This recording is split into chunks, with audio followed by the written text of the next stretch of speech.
I am grateful for America, not because I am under the illusion that it is perfect, but because it allows me, the child of Muslim immigrants from India, to participate in its progress, to carve a place in its promise, to play a role in its possibility. John Winthrop, one of the earliest European settlers in America, gave voice to this sense of possibility. He told his compatriots that their society would be like a city upon a hill, a beacon for the world. It was a hope rooted in Winthrop's Christian faith, and no doubt he imagined his city on a hill with a steeple in the center. Throughout the centuries, America has remained a deeply religious country, while at the same time becoming a remarkably diverse one. Indeed, America is the most religiously devout nation in the West and the most religiously diverse country in the world. The steeple at the center of the city on a hill is now surrounded by the minarets of Muslim mosques, the Hebrew script of Jewish synagogues, the chanting of Buddhist sanghas, and the statues of Hindu temples. In fact, there are now more Muslims in America than Episcopalians, which was the church attended by some of America's founding fathers. 100 years ago, the great African-American scholar W.E.B. Du Bois warned that the problem of the 20th century would be the problem of the color line. The 21st century might well be dominated by a different line, the faith line. From Northern Ireland to South Asia, the Middle East to Middle America, people are killing each other in the name of God. But the faith line does not divide Christians and Muslims or Hindus and Jews. The faith line separates totalitarians and pluralists. On one side of the faith line are those who believe that only one interpretation of one religion is a legitimate way of being, believing, and belonging on earth. Everyone else needs to be cowed or converted or condemned or killed. On the other side of the faith line are the religious pluralists, who hold that people believing in different creeds and belonging to different communities need to learn to live together in some sort of mutual trust and loyalty. Religious pluralism is neither mere coexistence nor forced consensus.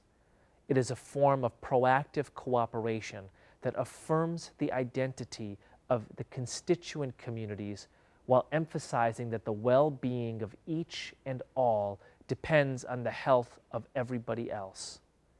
It is the belief that the common good is best served when each community has a chance to make its unique contribution. America is a grand gathering of souls, the vast majority from elsewhere. The American genius lies in allowing these souls to contribute their texture to the American tradition, to add new notes to the American song. I am an American with the Muslim soul.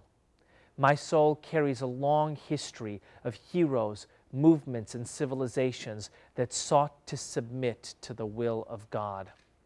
My soul watched while Ishmael and Prophet Abraham built Islam's holiest shrine, the Kaaba. My soul listened as Prophet Muhammad preached the central tenets of Islam, the Zakah and Tawheed, compassionate justice, and the oneness of God. In the Middle Ages, my soul spread to the east and the west, praying in the mosques and studying in the libraries of the great medieval Muslim cities of Cairo, Baghdad, and Cordoba. My soul whirled with Rumi, read Aristotle with Averroes, traveled through Central Asia with Nasser Khusro. In the colonial era, my Muslim soul was stirred to justice. It marched with Abdul Ghaffar Khan and Gandhi in their satyagraha to free India. It stood with Farid Esak, Ibrahim Musa, Rashid Omar, and the Muslim youth movement in the struggle against apartheid in South Africa. The stories of my Muslim soul add new notes to the American song. I bring the Muslim story of creation. God created humanity with his breath and made us his Abd and Khalifa, his servant and representative upon the earth. And when the angels protested the exalted role that God had set before humanity, God vouched for our goodness by saying to the angels, I know what you do not know. I bring the cosmic poetry of Rumi. I am not from the east or the west, not out of the ocean or up from the ground. My place is placeless, a trace of the traceless. I belong to the beloved, have seen the two worlds as one, and that one call to and know. I bring the Quran's guidance on brotherhood. O humankind, God has created you from male and female that you may come to know each other. Verily, the most honored of you in the sight of God is he who is the most righteous. For me, this is where Islam and America meet. In one eye, I carry the ancient Muslim vision of pluralism. In the other eye, I carry the best of the American spirit.